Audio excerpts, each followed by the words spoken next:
ఎస్తేరు గ్రంథం 7వ అధ్యాయం.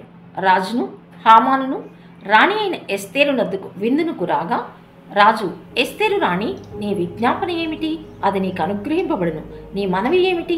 రాజ్యములో సగం మట్టుకైనను నీకు అనుగ్రహించుదనని రెండవ నాడు ద్రాక్షరసపు విందులో ఎస్తేరుతో అనెను. అప్పుడు రాణి అయిన ఎస్తేరు ఈలాగు ప్రత్యుత్తరమిచ్చెను. రాజా, నీ దృష్టికి నేను దయ పొందిన దాననైన ఎడల రాజువైన తమకు సమ్మతి అయితే నా విజ్ఞాపనను బట్టి నా ప్రాణమును, నా మనవిని బట్టి నా జనులను నాకు అనుగ్రహింపబడుదురుగాక. సంహరింపబడుటకును హతము చేయబడి నశించుటకును నేనును నా జనులను కూడా అమ్మబడిన వారము. మేము దాసులముగాను దాసురాండ్రముగాను అమ్మబడిన ఎడల నేను మౌనముగా ఉందును. ఏలయనగా మా విరోధిని తప్పించుకుంటకై మేము రాజువగు తమరిని శ్రమపరచుట యుక్తము కాదు. అందుకు రాజైన అహష్వేరోషు ఈ కార్యము చేయుటకు తన మనస్సు దృఢపరచుకున్నవాడెవడు? వాడేడి అని రాణియగు ఎస్తేరును అడగగా, ఎస్తేరు, మా విరోధియగు ఆ పగవాడు దుష్టుడైన ఈ హామానే అనెను.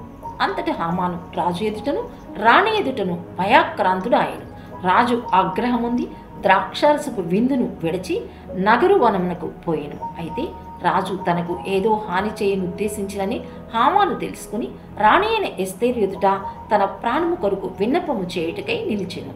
నగరువనములో నుండి ద్రాక్షరసపు విందు స్థలమునకు రాజు తిరిగి రాగా, ఎస్తేరు కూర్చుండి ఉన్న శయ్య మీద హామాను పడియుండుట చూచి, వీడు ఇంటిలో నా సముఖము ఎదుటనే రాణిని బలవంతము చేయునా అని చెప్పెను.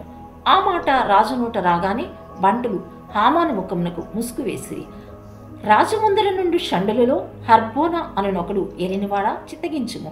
రాజు మేలు కొరకు మాటలాడిన మొత్తకైన ఉరితీయుటకు హామాను చేయించిన 50 మూరల ఎత్తుగల ఉరికొయ్య హామాను ఇంటి యొద్ద నాటబడి ఉన్నది అనగా, రాజు దాని మీద వానిని ఉరితీయుడని ఆజ్ఞ ఇచ్చెను. కాగా హామాను మొద్దకైకి సిద్ధము చేసిన ఉరికొయ్య మీద వారు అతనినే ఉరితీసిరి. అప్పుడు రాజు యొక్క ఆగ్రహము చల్లారెను.